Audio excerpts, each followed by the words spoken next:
सामान्यता जिस व्यवस्था में हम जी रहे, हमारे मतलब जो है पूर्वज जीते रहे, आज हम जी रहे, आगे आने वाले लोग भी इससे जुड़े रहेंगे, क्योंकि ये बेसिक व्यवस्था है मार्केटिंग की। इस मार्केटिंग व्यवस्था में प्रोडक्ट बनाने के लिए एक मैन्युफैक्चर यूनिट होती है, एक इकाई होती है जिसे हम लोग फैक्ट्री कहते हैं, जहां से प्रोडक्ट बनता है।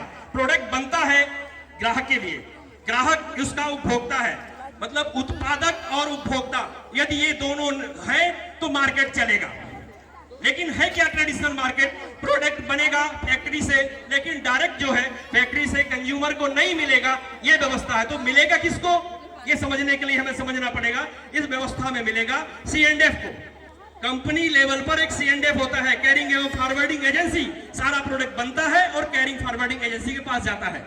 ये एजेंसियां जो है अपना बनाती हैं, बड़े बड़े जो स्टॉकिस्ट उसके पास जाता है, फिर होलसेलर के पास जाता है, फिर रिटेलर के पास जाता है, जहां से कंज्यूमर अपने जरूरत के प्रोडक्ट को लेता है, अपनी जिंदगी चला रहा होता है। इस व्यवस्था में कोई प्रोडक्ट ग्राहक को यदि 100 रुपए में मिलता है, एग्जाम्पल है समझिएगा, कोई प्रोडक्ट यदि 100 रुपए में मिलता है, वो कंपनी के पास पूरी तरह बन के तैयार होता है मात्र 50 रुपए में, फिर भी ग्राहक को 100 रुपए मिलता है।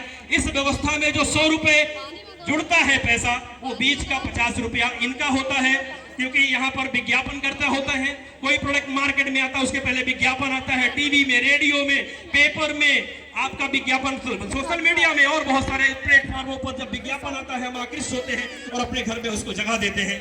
विज्ञापन करता सुंदर सा हीरो होता है किसी भी जगह का, एक सुपर स्टार पर्सन जिसका फेस फेमस होता है और बहुत लोग उस पर विश्वास करते हैं और उसके कहने पर अपने घर में स्थान देते हैं।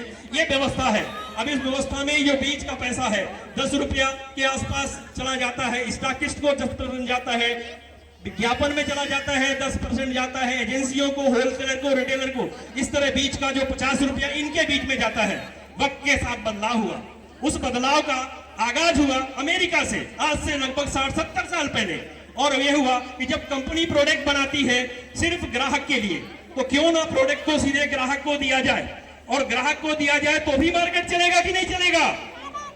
चलेगा ना।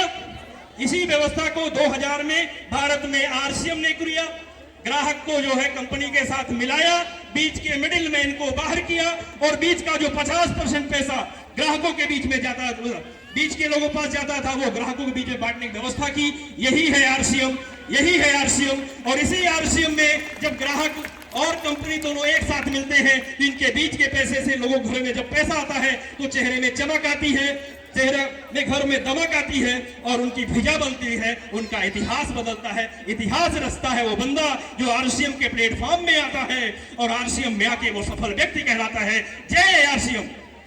Thank you, thank you, thank you.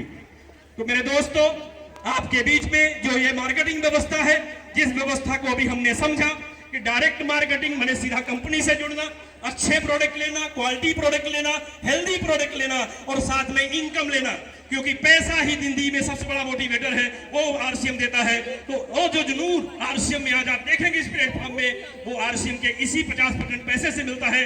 जितने लोगों ने भरोसा किया, पहले भरोसा किया, उनके घर में बदलाव पहले आया।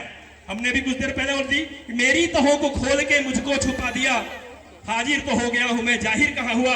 ये प्लेटफॉर्म इसी तरह चेहरे बदल के जाहिर होने का मौका देता है। जय RCM। मैं पूरा ये माइक आशा सिंह मैडम को देता